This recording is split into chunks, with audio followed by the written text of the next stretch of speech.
Guys গ্রুপে যে আইডিটা দেখতাছো এই আইডিটা কিন্তু আগে আমার ছিল, আর এটাই ছিল আমার ফ্রি ফায়ারের সর্বপ্রথম আইডি।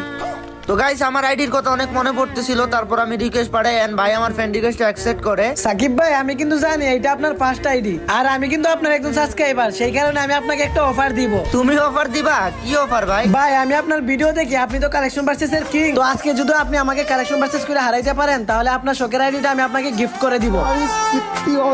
গাইস এই ভাইয়ের জন্য তো একটা সাবস্ক্রাইব বানতা হ্যায়, আর চলো আমরা চেষ্টা করে দেখি ভাইকে হারাইতে পারি কিনা। ভাই আমার বাড়ির সামনে দিয়া প্রতিদিন যাই জুতাওয়ালা, এই দেখেন আমার কাছে আছে বান্ডিল কুপাওয়ালা। এই দেখো ভাই খুপাওয়ালা চুল তো আমার আইডিতেও আছে। নেন সাকিব ভাই, তাইলে এই বান্ডিলটা দেখান। বান্ডিলটা তো একসময় অনেক রেয়ার ছিল, কিন্তু গেরি নাইডার ম্যাজিক কিউবে দিয়ে অনেক সস্তা বানাই দিছে। এই দেখো আমার কাছেও এটা আছে। নেন পারলে এবারে ইলিট পাসে বান্ডিলটা দেখান তো দেখি। দেখো ভাই এই ইনকিউবেটরও কিন্তু আমার আইডিতে আছে। ওরে বাপরে, আর কোনো বান্ডিল দেখাবো না আপনাকে, এই কালেকশন ভার্সেসে আপনি জিতে গেছেন, চাইলে আপনি আইডি নিতে পারেন। ভাই আমার জাস্ট কিছু বলার নাই ভাই, তুমি সত্যি